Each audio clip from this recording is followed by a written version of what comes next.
Simplifier l'expression 1 divisé par cosinus au carré de x moins 1.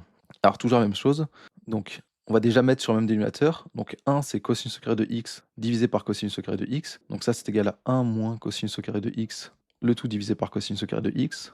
J'ai juste réécrit 1 comme cosinus au carré de x divisé par cosinus au carré de x, et là je vais utiliser encore le fait que cosinus au carré de x plus sinus au carré de x c'est égal à 1, donc ce 1 là je peux le remplacer par cosinus au carré de x plus sinus au carré de x. Cosinus au carré de x moins cosinus au carré de x, ça me fait 0. Donc en haut, il va me rester que du sinus au carré de x, et en bas, j'ai toujours mon cosinus au carré de x. Et en fait, là, j'ai un carré sur un autre carré, donc je peux mettre toute la fraction au carré, donc sinus de x sur cosinus de x, le tout au carré. Sauf qu'on l'a dit, sinus de x sur cosinus de x, c'est tangente de x. Donc ça, c'est égal à tangente de x au carré. On peut l'écrire comme ça. Tangente au carré de x. Donc la bonne réponse, c'est la deuxième.